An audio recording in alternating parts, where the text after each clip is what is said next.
നമസ്കാരം. ഫുക്രിയിലേക്ക് സ്വാഗതം. IPL play off സാധ്യതകൾ എങ്ങനെയൊക്കെയാണ്? ആ പ്ലേ ഓഫിലേക്ക് കടക്കാൻ വേണ്ടി കാത്തു നിൽക്കുന്ന കുറച്ചധികം ടീമുകളുണ്ട്.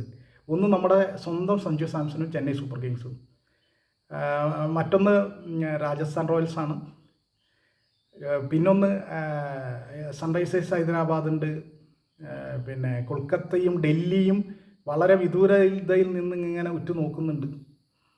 ഗുജറാത്ത് ടൈറ്റൻസ് ഉണ്ട്. ഗുജറാത്ത് ടൈറ്റൻസ് വലിയ പ്രതീക്ഷകളായിട്ടുണ്ട്. RCB ഇന്നിപ്പോൾ ഒരു കളിയും കൂടി ജയിച്ചാൽ, RCBക്ക് 2 കളിയുണ്ട്, ജയിച്ചാൽ അവർക്ക് 16 പോയിൻ്റ് ഉള്ളതുകൊണ്ട് അവർ ഏറെക്കുറെ സുരക്ഷിതരാണ്. പഞ്ചാബ് കിങ്സിൻ്റെ കാര്യം പറയുകയേ വേണ്ട. പഞ്ചാബ് കിങ്സിന് ഇനി 2 കളിയാണ് ബാക്കിയുള്ളത്. 2 ജയിച്ചേ മതിയുള്ളൂ അവർക്ക്. അതാണ് അവസ്ഥ. ചെന്നൈ സൂപ്പർ കിങ്സിനെ സംബന്ധിച്ചിടത്തോളം, ചെന്നൈ സൂപ്പർ കിങ്സിന് ഇനി സൺറൈസേഴ്സ് ഹൈദരാബാദും ഗുജറാത്ത് ടൈറ്റൻസുമായിട്ടാണ് കളി. 2 ജയിക്കണം. ജയിച്ച മാത്രം പോരാ, നെറ്റ് റൺ റേറ്റ് വളരെ വീക്കാണ്, ദുർബലമാണ്. അപ്പോൾ ചെന്നൈക്ക് 2 കളിയും ജയിക്കുകയും നെറ്റ് റൺ റേറ്റ് കാര്യമായി ഉയർത്തുകയും മറ്റ് കളികളെ നോക്കുകയും വേണം. ഇതിൽ ഡൽഹിയും കൊൽക്കത്തയുടെയും കാര്യം വളരെ വിദൂരമാണ്. അവർ 2 കളിയാണ് ബാക്കിയുള്ളത്. 2 കളി ജയിച്ചാലും അവർക്ക് മറ്റ് കളികളെ കൂടി ആശ്രയിക്കണം. നെറ്റ് റൺ റേറ്റ് നോക്കണം. വളരെ സാധ്യത കമ്മിയാണ് കൊൽക്കത്തയിനെ, പിന്നെ ഡൽഹി. അതിൽ തന്നെ ഡൽഹിക്കാണ് സാധ്യത കമ്മി. അവർക്ക് 10 പോയിൻ്റേ ഉള്ളൂ. കൊൽക്കത്തയ്ക്ക്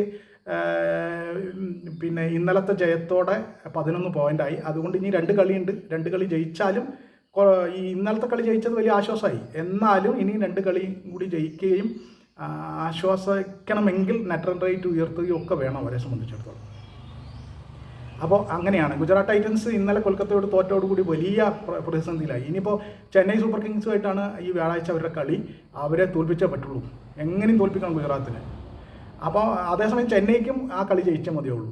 ഇങ്ങനെയാണ് ഇത് മൊത്തത്തിൽ നിൽക്കുന്നത്. രാജസ്ഥാന് മാത്രമാണ് ആശ്വസിക്കാൻ ബാക്കിയുള്ളത്. കാരണം 3 കളിയുണ്ട് അവർക്ക്. അതിൽ ഇന്നൊന്ന് ഡൽഹിയായിട്ട് കളിക്കും. ബാക്കി 2 കളി കൂടി അവർക്ക് ബാക്കിയുണ്ട്. അതുകൊണ്ട് തന്നെ അവർക്ക് 3 കളി ഉള്ളത് കൊണ്ട് 2 കളി ജയിച്ചാൽ മതി. ഈ നിലവിൽ അവർക്ക് 12 പോയിൻ്റ് ഉണ്ട്. അപ്പോൾ അവരുടെ സ്ഥിതി, അവർക്ക് കുറച്ചും കൂടി റിലാക്സ് ചെയ്യാനുള്ള സമയമുണ്ട്. RCBക്കും ഏതാണ്ട് ഇത് തന്നെയാണ് അവസ്ഥ. പഞ്ചാബ് കിങ്സിന് നല്ല ടെൻഷനുണ്ട്. പഞ്ചാബ് കിങ്സിനാണ് ഇതിൽ ഏറ്റവും കൂടുതൽ ആദ്യത്തെ 4 കിടക്കുന്നതിൽ ടെൻഷൻ കൂടുതൽ. ആദ്യത്തെ 4 RCBയും പിന്നെ ഗുജറാത്ത് ടൈറ്റൻസും സൺറൈസേഴ്സ് ഹൈദരാബാദും പഞ്ചാബ് കിങ്സുമാണ് ഇപ്പോൾ 4 ടീമായിട്ട് കിടക്കുന്നത്. അതിൽ സൺറൈസേഴ്സ് ഹൈദരാബാദിന് 14 പോയിൻ്റ് ഉണ്ട്. അടുത്ത 2 കളി ജയിക്കണം അവർക്ക്. RCBക്ക് 1 കളി ജയിച്ചാൽ മതി. നിലവിൽ 16 പോയിൻ്റ് ഉള്ളതുകൊണ്ട്. രാജസ്ഥാൻ റോയൽസിന് 11 കളിയിൽ 12 പോയിൻ്റാണ് ഉള്ളത്. പക്ഷേ അവർക്ക് 3 കളി ബാക്കിയുണ്ട്. അവർ കളിയുടെ അഡ്വാൻറ്റേജ് ഉണ്ട് അവർക്ക്. അതങ്ങനെ കിടക്കുന്നു. പഞ്ചാബ് കിങ്സിനെ സംബന്ധിച്ചിടത്തോളം അവരുടെ ആദ്യഘട്ടത്തിലെ തുടർച്ചയായ വിജയങ്ങൾ, 7 കളിയിൽ നിന്ന് 13 പോയിൻ്റായിട്ട് നിൽക്കുകയായിരുന്നു. പിന്നെ 5 എണ്ണം തുടർച്ചയായി തോറ്റു. അതോടുകൂടി ഇനി 2 കളിയാണ് ബാക്കിയുള്ളത്. 2 ജയിക്കണം. ഇതിന് പുറത്ത് നിൽക്കുന്നവരുടെ അവസ്ഥ, ചെന്നൈ സൂപ്പർ കിങ്സിനാണ് അതിൽ ഏറ്റവും കൂടുതൽ സാധ്യത. അവർക്ക് ഇനി 2 കളിയും ജയിക്കണം. 12 പോയിൻ്റാണ് ഇപ്പോൾ നിലവിലുള്ളത്. 2 കളിയും ജയിച്ചേ മതിയാവുള്ളൂ ചെന്നൈക്ക്, സഞ്ജുവിനും. നെറ്റ് റൺ റേറ്റ് ഉയർത്തുക തന്നെ വേണം അവരെ സംബന്ധിച്ചിടത്തോളം. അതാണ് അവസ്ഥ. ഡൽഹിക്കും കൊൽക്കത്തയ്ക്കും വിദൂര സാധ്യതകളേ ഉള്ളൂ. ലക്നൗ സൂപ്പർ ജയൻസും മുംബൈ ഇന്ത്യൻസും പുറത്തു പോയി കഴിഞ്ഞു, ആൾറെഡി പുറത്തു പോയി കഴിഞ്ഞു.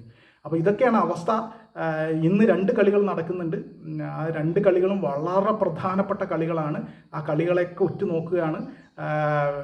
നിലവിലെ അവസ്ഥ വെച്ച് പിന്നെ RCBയും സൺറൈസേഴ്സ് ഹൈദരാബാദും ഗുജറാത്ത് ടൈറ്റൻസും, ഇവർ 3 പേരും വരാൻ സാധ്യതയുണ്ട്. ഒപ്പം 4ാം സ്ഥാനത്തിന് വേണ്ടി Rajasthan Royals, Punjab Kings, Chennai super Kings, ഈ 3 പേരാണ്. അതിൽ ഏറ്റവും കൂടുതൽ രാജസ്ഥാൻ റോയൽസിന് 3 കളി ബാക്കിയുള്ളത് കൊണ്ട് അവരുടെ സാധ്യത വളരെ കൂടുതലാണ്. പഞ്ചാബ് കിങ്സിനെ സംബന്ധിച്ചിടത്തോളം അവർ വിജയവഴിയിൽ തിരിച്ചെത്തിയാൽ അവർക്കും ഓക്കെയാണ്. പക്ഷേ ചെന്നൈ സൂപ്പർ കിങ്സ് 2 കളി ജയിച്ചാൽ മാത്രം പോരാ, നെറ്റ് റൺ റേറ്റ് നോക്കണം. അപ്പോൾ ഇങ്ങനെയൊക്കെയാണ് കാര്യങ്ങളുടെ കിടപ്പ്. വരും ദിവസങ്ങൾ അതിഗംഭീരമായ കളികളായിരിക്കും, രസകരമായ കളികളായിരിക്കും. വലിയ ഒരു ഫോട്ടോ ഫിനിഷിലേക്കാണ് ഇത്തവണത്തെ IPL പോകുന്നത്.